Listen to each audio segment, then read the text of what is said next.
Welcome to the Weekend Warriors Fishing Podcast, presented by 13 Fishing Canada. Make your own luck. We're here to scratch that angling itch and talk everything fishing. Join us as we sit down with special guests from across the industry. Now, here's your host, Logan Lewis.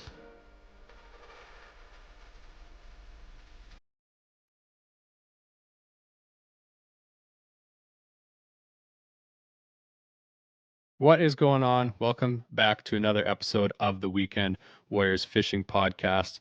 For all you OG listeners, you heard that right. The original intro is back. I got to work on some logistics for that so that YouTube isn't copyright striking me.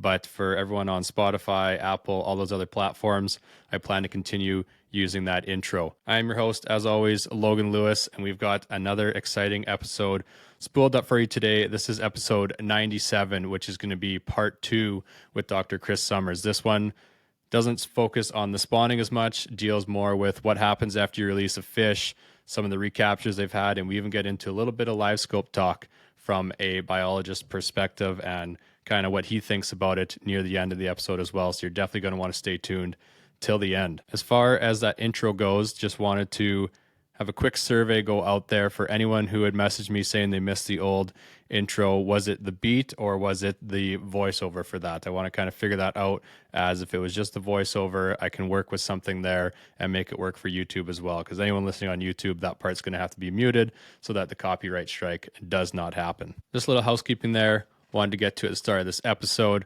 but it's going to be a jam-packed one. Quick intro for myself here, just like the last one, as Jesse is busy at the lodge right now, but want to start off, as always, by thanking the sponsors of the podcast. So a big thank you to 13 Fishing for being the presenting sponsor of the podcast. They actually just sent a nice care package, Rapala did, of a lot of their new baits that they have coming out, that they actually have down at the show in the States here. The first one, for the people that are watching the video on Spotify or YouTube, I'll be showing them on the camera here, but the first one is the 1 ounce jigging wrap. You can see, compared to my hand, how big and long this one actually is. Pretty sweet, as I know some people are wondering about a bigger size in those. And then they've also got here, I like this one for some of the lake trout trips that I'll be going on, where not necessarily the biggest fish in the lake, but when you're getting into numbers and you're jigging on them, this 1 ounce bucktail going to be very nice for that. You can put a little bit of bait, tip it with a little bit of bait, or throw some of the Crush City plastics on there and you'll be money. Speaking of the Crush City customs, we've got a 6 1/4 inch freeloader now. Don't know how well it's going to show up with the light here. That's looking nice. I know lots of the bass guys are liking the freeloader. We've also got some new sizes in the Mooch Minnow. I don't even know if some of this stuff has gone live yet, but we've got a 2.5 inch Mooch Minnow, a little bit smaller there. And then we've also got a bigger sized Mooch Minnow, looking pretty nice there. This one is coming in at the 4.5. So that's just a couple of the baits they sent. I know I've heard a lot from listeners about the Mooch Minnow, and obviously everyone knows the jigging wrap, so wanted to point those out. And then I also wanted to show the bucktails. I was pretty excited about that.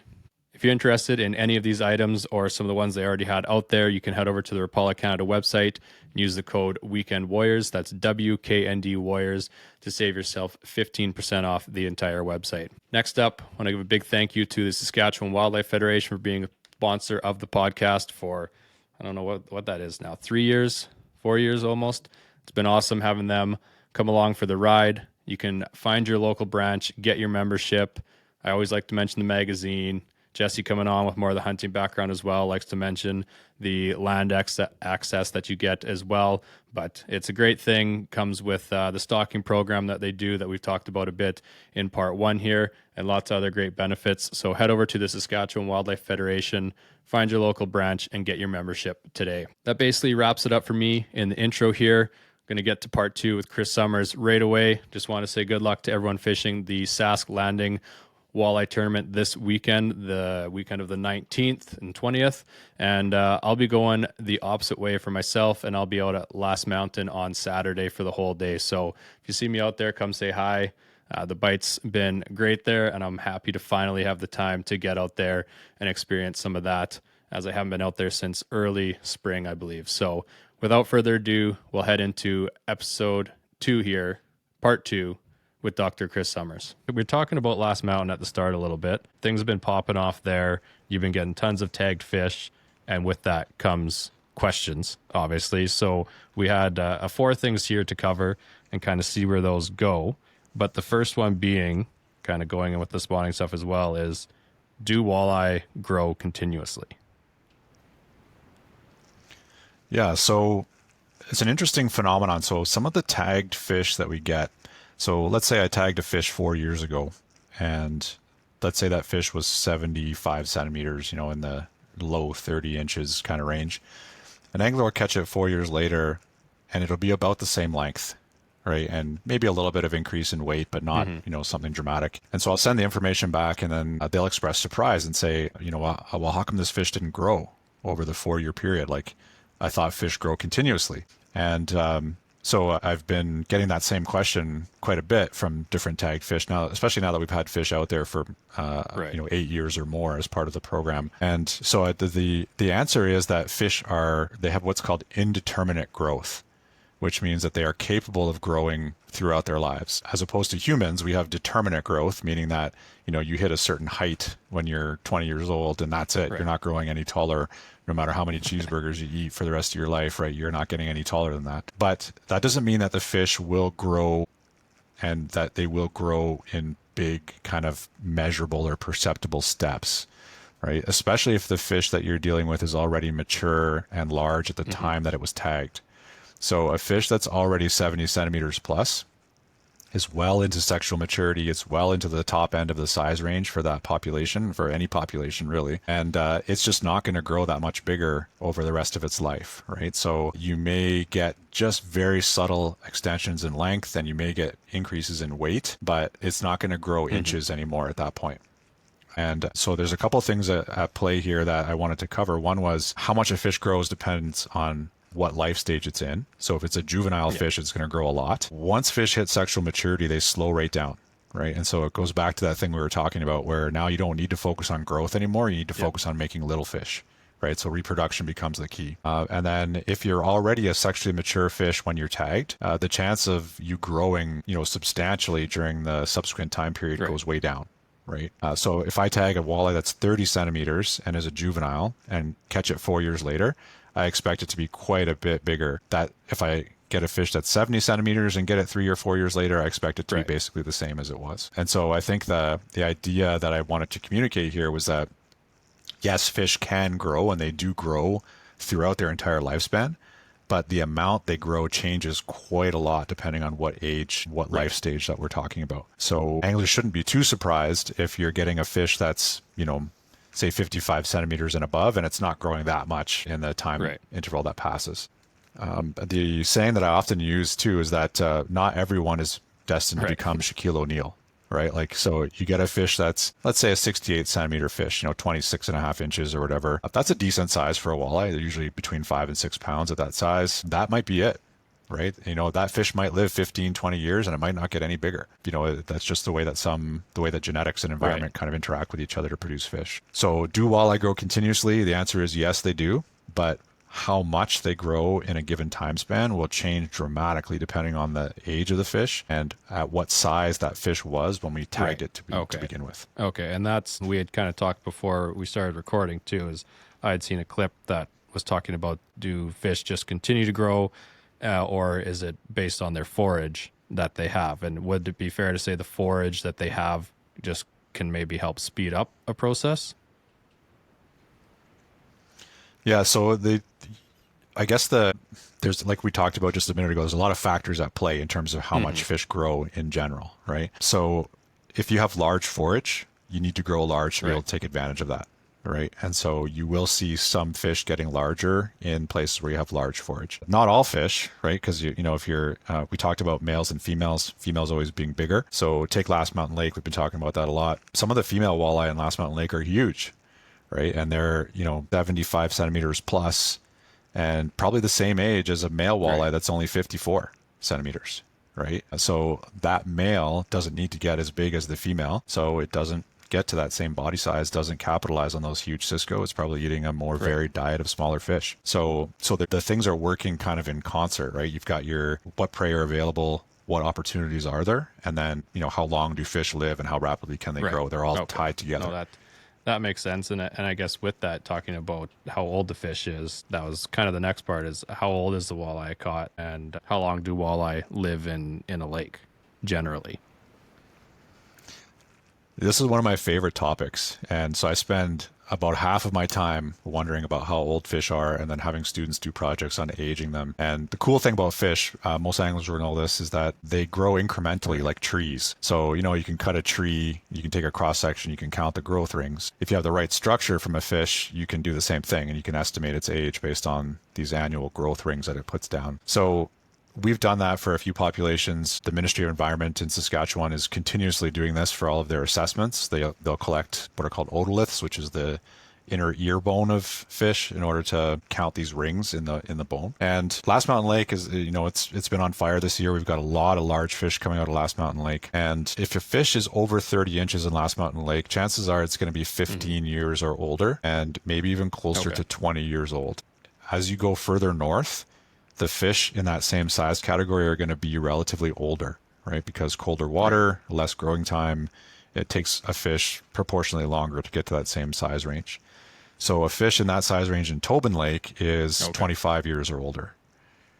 And so the answer is that these fish are living just an incredible long time, right? Like, some of the fish that I tag at the Last Mountain Fall Classic last year are older than my kids. Like, I have a 16-year-old and an 18-year-old, right? And so you get these big walleye. It's like, kind of puts it in perspective for you. Like, this fish was swimming around in Last Mountain Lake before my younger son was born, right? Which is amazing. Just incredible. Put it into perspective. Amount of time. Yeah. Yeah. So the fish are living a long time and taking a long time to get to those trophy sizes. And I think it's really important for anglers to appreciate that, because when a trophy fish is removed, it might take 20 years to replace it. Right. And so when you think about it, it's like, well, it's one trophy fish. Well, what if, 5,000 anglers each take one trophy fish, right? Then, you've lost that group, and it's going to take us 20 years to get back there. All of this, of course, is, again, very dependent on the system, particularly the water temperature and the latitude. And we've got some populations like Boundary Dam Reservoir down by Estevan there, the one that's heated up because of the effluent from the coal plant. The fish there grow extremely rapidly and don't get very large. So you get 48 to 55 centimeters is kind of the most common top end. And those fish are 4 years old or 5 years old. And it's because the water temperature is so much higher, the productivity is higher, and they just don't need to get that big before they can reproduce and, live fast, die hard, I guess, is the model for the... No, that's fair. So I guess with that kind of goes into part 3, but like say you age some fish and there's a bunch of, you've got I don't even know what your numbers look at as far as quantity of fish that you do it on, but let's say you had 30 fish over 30 inches. They were all 22 years old. Have you ever looked back at what some of the environmental conditions were when that spawn would have happened? I haven't personally done it. It has been done before. The problem is that aging is kind of a relative measure. So it's really difficult to go back and say, okay, my fish was hatched in 2004 based on the aging. You can estimate that it's 21 years old, but to go back and confidently tie it to that year is a little bit tricky to do. It could be 20 years old, it could be 21, it could be 22. We just know kind of a relative age. The exact age is difficult. But what I did want to say was that, we talked about this idea that you can have boom and bust years with reproduction, right? That it's not a constant background production of fish. They go up and down dramatically. Sometimes it's average, sometimes it's low, sometimes it's high. And we do get jackpot years, right? So imagine the perfect storm of conditions coming together, and walleye just have the greatest reproduction year you could imagine, maybe tied to an environmental event like high water, or, a perfect year with melting of the ice at the exact right time, and just everything coming together. So anyway, this can produce really, really strong year classes, right? Where you get in Last Mountain Lake right now, the 28 to 31 inch kind of range for walleye seems to be super abundant.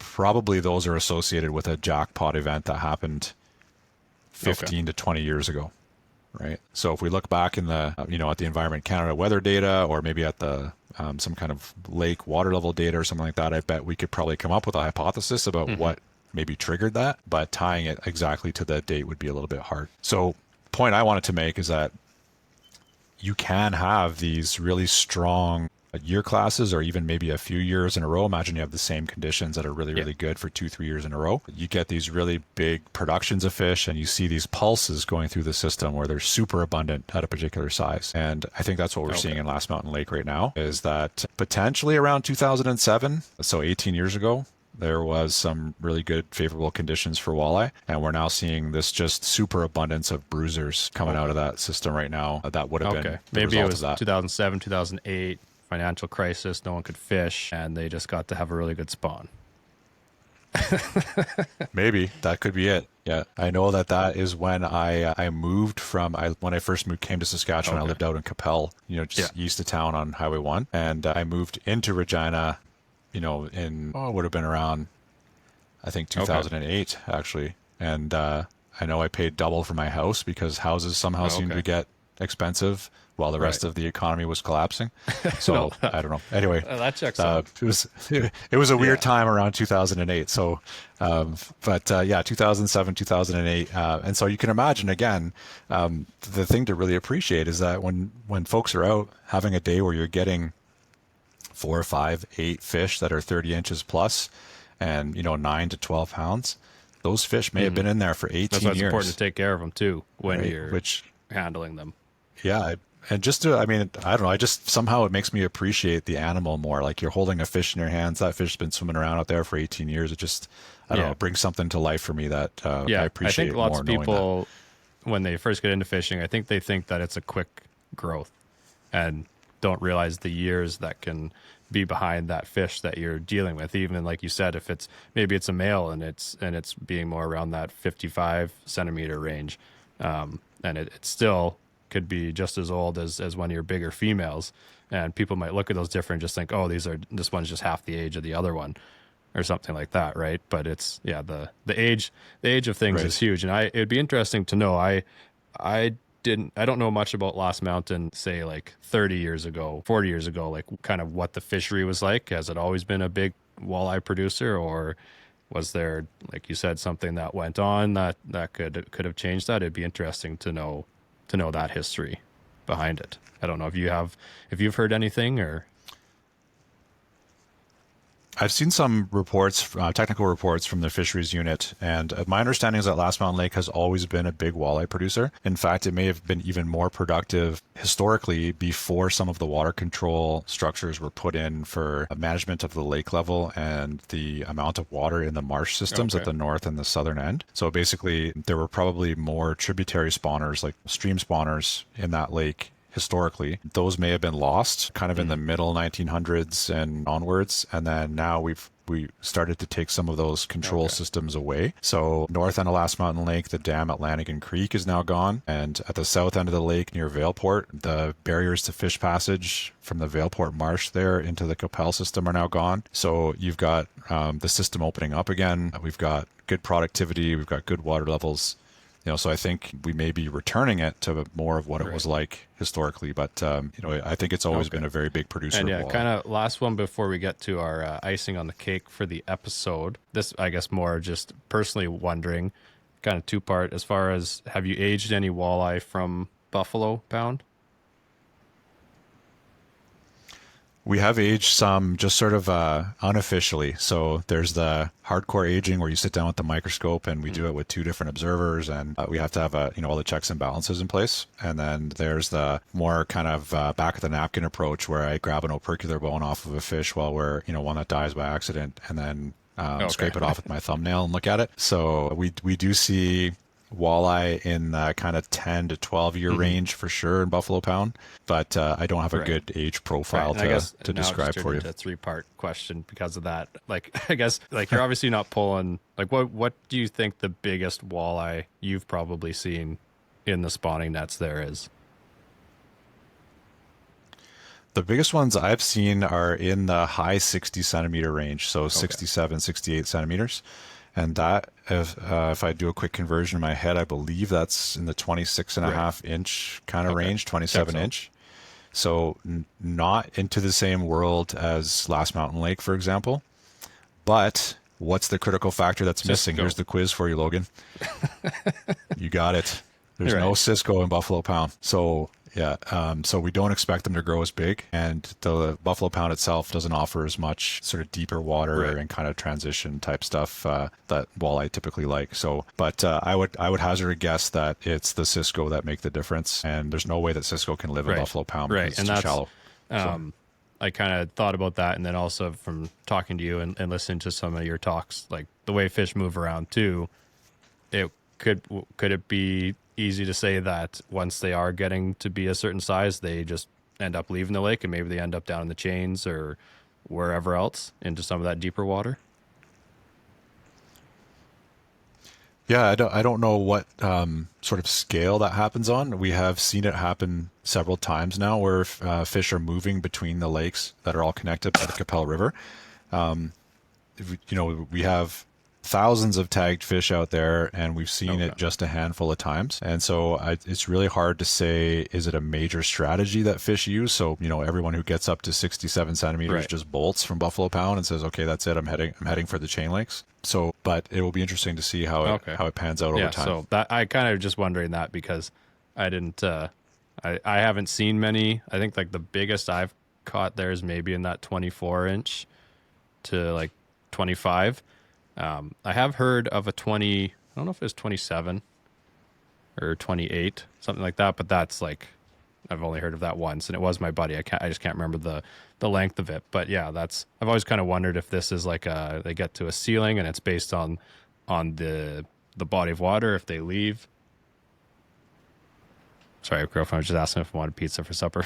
But yeah, I've always, yes. Yes, The answer I'll is take hell pizza yes. anytime. Yeah. But yeah, I was always curious about that. Like having spent all my time up there, it's a great walleye fishery in the summer, especially, and you can get on good numbers of fish, nice enough size. Like, when I go out there, I know I'm not going to go catch a 30, but you can have a great time out there. And like you said, Buffalo Pound continues to give. It's a great place to take younger people fishing because of the numbers and whatnot you can get into. And I don't really seem to catch many under, say, that 13, 14 inch range either. Like if you go pull blades at Last Mountain, we've had days where you're catching as many fish as you want, but lots of that like 8-inch walleye. So I've always found that kind of interesting. I don't know if you guys see many in that smaller size range in the nets at all there.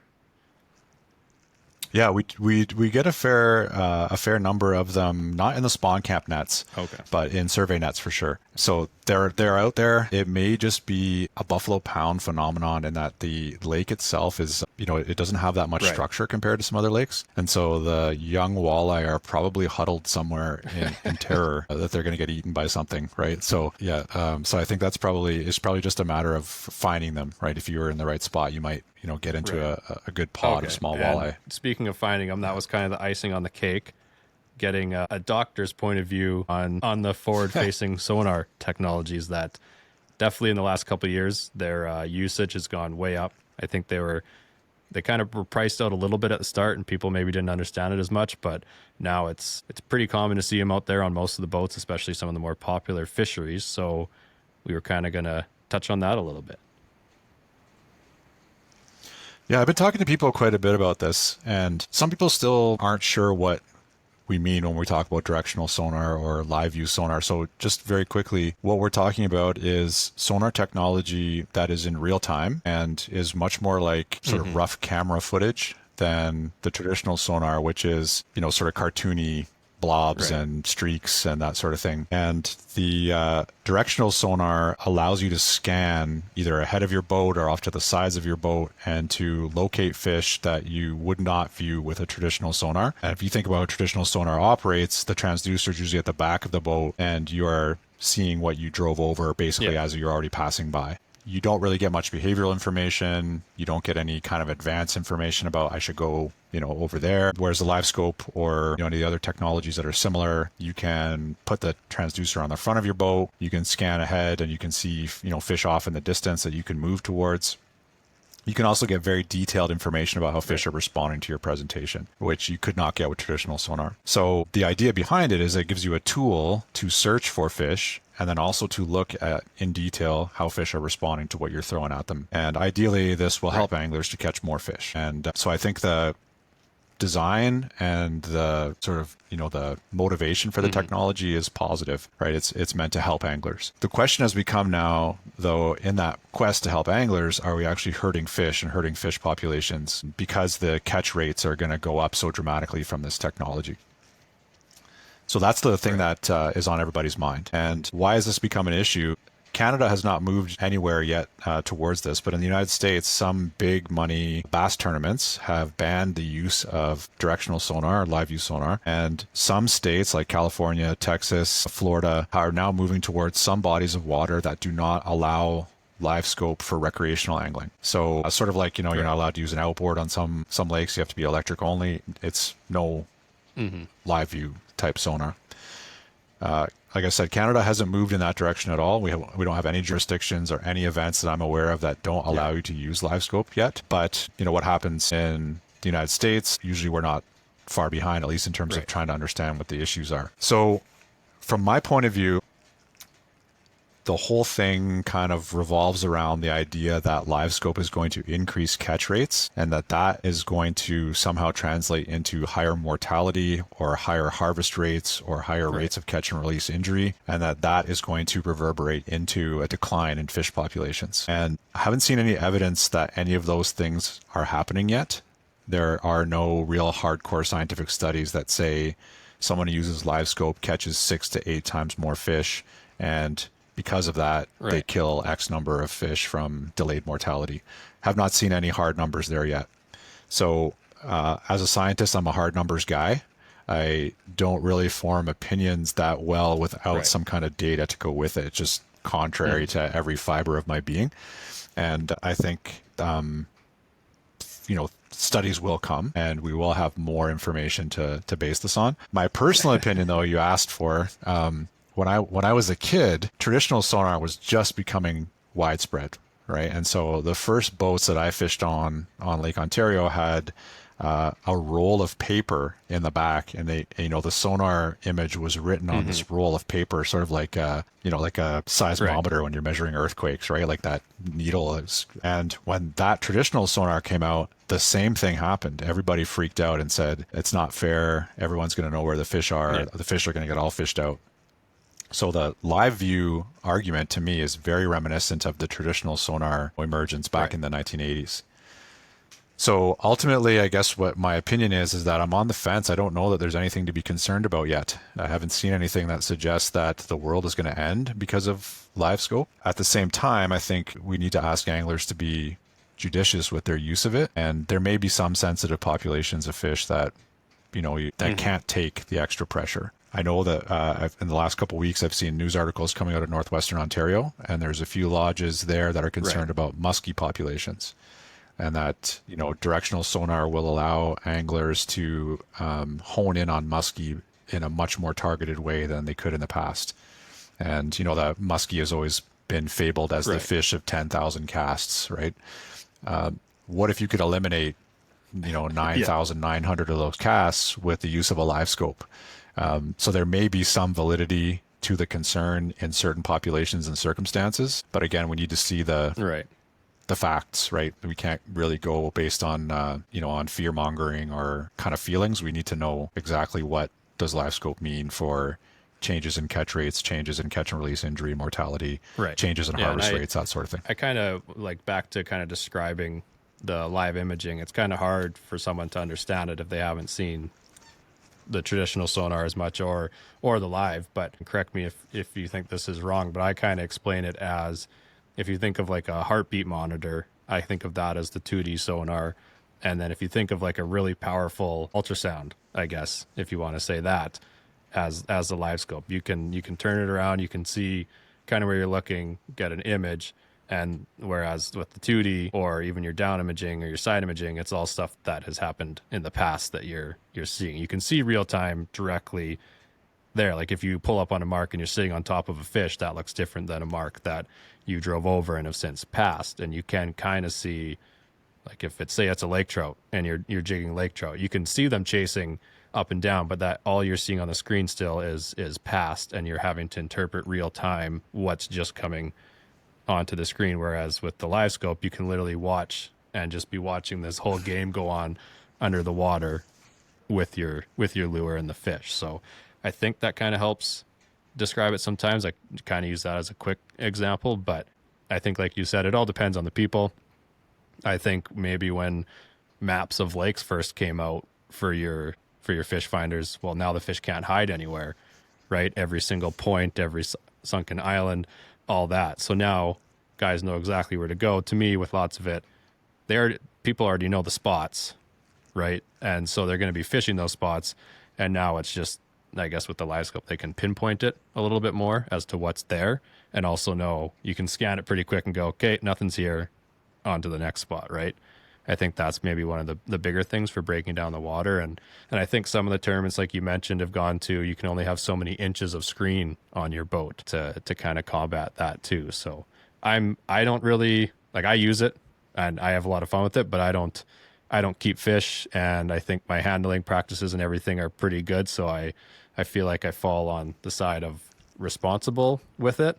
Obviously you can still have injuries and whatnot from the catch and release that you can do everything you want and you can't help it, right? But I think lots of the guys who are using it, especially at the start, they were going to go catch 50 walleye that day, whether they had live scope or not. And especially when you're first learning live scope, you probably caught less because you don't know what you're doing right at the start of it. But just thinking of the tournaments that I've been in and seeing some of the more seasoned guys, it's like lots of them didn't have live scope and they're out fishing tons of the people still because they're good. They're sticks. They know what they're doing. But yeah, it's kind of I haven't had as much pushback on it. Maybe it's being younger. Lots of my friend group being younger that's using it as well, and it's just, we think it's pretty cool.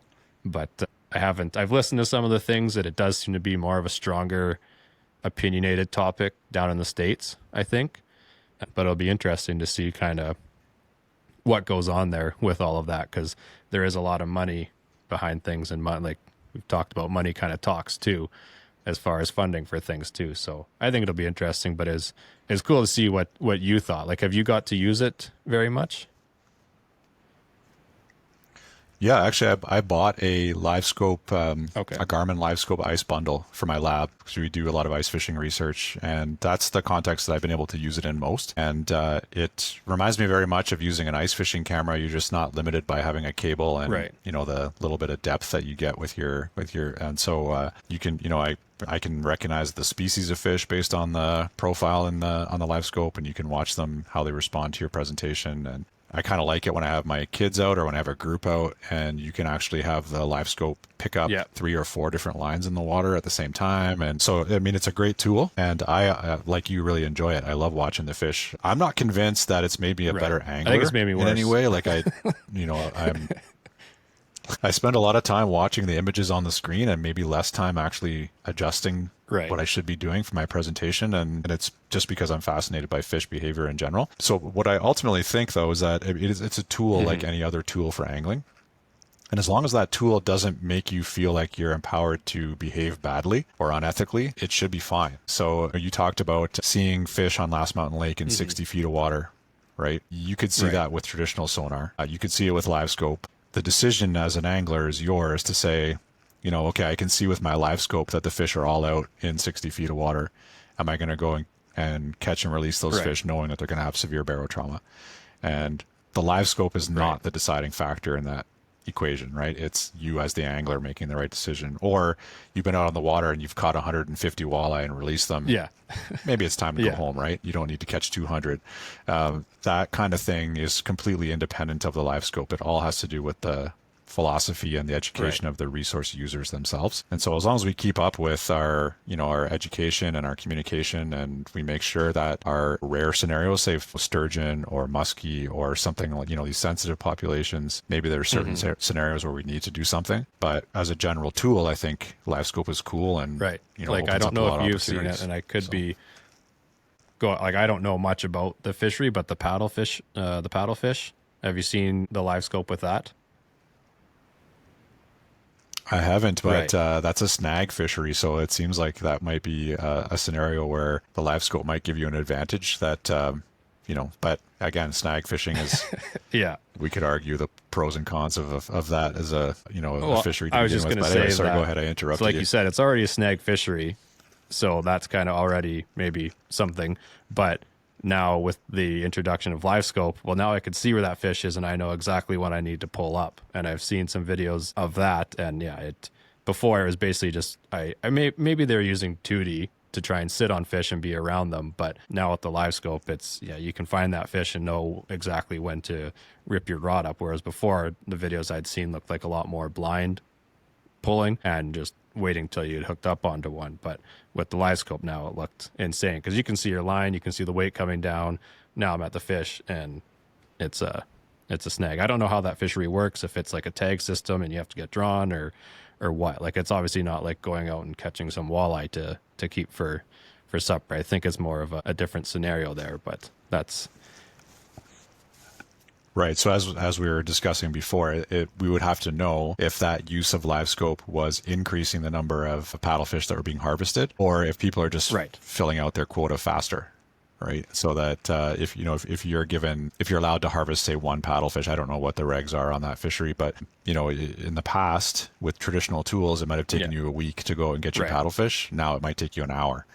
Right. And if the outcome is still the same and the population is still being managed successfully in the same way, Right. then there's no problem. Problem is if all of a sudden we're starting to see a much higher harvest rate than there was before, and that is driving the population Right. down as a result of using that tool. That's the dots that need to be connected before we can really make any hardcore kind of position Right. statement about And live I guess view. if you wanted to try and play devil's advocate to it, it'd be, well, now I know I'm snagging the fish in a good spot, because I'm sure there's ton that get just kind of sideswiped or whatever, and now they're down there with some kind of injury because it wasn't a accurate snag, if you want to say. So who knows if you wanted to try and say that, right? Like I'm sure things Right. can be found either way. Like you said, I think it's when each new technology came out, like when side imaging came out. Well, now I can look 100 and some feet to either side of my boat. I can find the rock piles. If you know how to read it, you can see the fish. And then it's kind of, once you know how to use the technology, it can be a huge advantage, right? So I think that kind of goes along. And when you add them all together, yeah, it's obviously a lot different than when you just used to know a spot and you go and sit there and jig and wait for a bite for however long ago, right? So I think it's all each kind of different age group seems to have had a new technology come in, and I'm sure the age group before it didn't like it as much, but the live scope's been a pretty sweet one. I like I like the fish, seeing how the fish interact with baits, with other fish. I've seen pike kind of pushing schools of perch around and things like that. It's pretty cool to watch, and you can learn a ton from it. And then, like you said, it's all how you're going to use it, I guess, to your advantage or be ethical with it. So I think that's a good way to look at it. Did you? I've kept you for 2 hours. Sorry about that. That was a No, I knew that was going to happen because whenever we Yeah, whenever we we get can together, both this is talk. what happens, Logan. It's fish talk. no. It's- yeah, especially about but it's good. These are good topics. I mean, the topics we covered are important, and fish are always fun to talk about. But the last point to make is just, I think we covered it nicely, but just to encourage anglers to be ethical and to be responsible and to think Right. about what they're getting into. Just to continue doing that, no matter what tool is sure. available, right? Who knows what the Cool. future is going to bring? No, that's So- good. You got any tournaments you're going to be showing up at to do any talks at in the future here? I don't know about giving talks, but I'm going to be on Reed Lake / Duncairn Reservoir this weekend with the Shaunavon Wildlife Federation at their catch and release walleye tournament. And then the week following that, I'm at the Saskatchewan Landing Walleye Tournament. That's a Saskatchewan Walleye Trail event. And then that will be it for the summer period until we get into the fall stuff, like the Last Mountain Fall Classic and then Nice. the Vanity Cup up in Nipawin. So a little bit of a break in the hot period here. So I'll be able to focus on maybe some of my There own you quote go. unquote research into fish Yeah, populations. not a bad thing at all. Well, I appreciate you taking the time to come on and talk spawn and some of the recent stuff that's going on with the group there and the tagged fish. And for anyone who's sending you a tagged fish, I guess, like you said, he's doing them all himself. So might you usually get back pretty quick, but if you haven't, just give him a little time. There's probably, like you said, like what are you saying, 7 or 8 a day that are coming in? Yeah, right now the 7 or 8 per day, which is it's awesome. I really appreciate the anglers taking the time to do it. So you'll never hear a complaint out of me about the number of tags that are coming in. So keep Well, them that sounds coming. good. I Yeah, love every and the fish fish are story. going to keep getting tagged as long as people keep bringing them into the tournaments there. So that's always a positive as well. And yeah, no, I'm sure we always say at the end, another episode down the line. But I appreciate you taking the time to come on for this one. Episode 97 in the books, part 2 with Dr. Summers. Hope you enjoyed that. Always love getting to talk with Chris there. It's always full of information. Me and him could talk for hours, and it's a good thing that we kind of set a bit of a time limit for these on ourselves. It was almost 2 hours of recording as it was, and definitely have more topics that we could cover in the future. So if you have any questions for Chris, be sure to send them my way, and we'll definitely set up another episode with him there. Just wanted to give a big thank you to 13 Fishing as well in the outro here. I showed some of the baits. If you haven't watched the video version, I showed some of the new baits and whatnot that have come out and are being shown at ICAST this year. And you're definitely going to want to keep an eye out once those become available on the website. You can use the code Weekend Warriors. That's WKND Warriors to save yourself 15% off the entire Apollo Canada website. And that's all I got for you in this episode. We'll maybe see some of you early listeners out on the water Saturday this weekend at Last Mountain.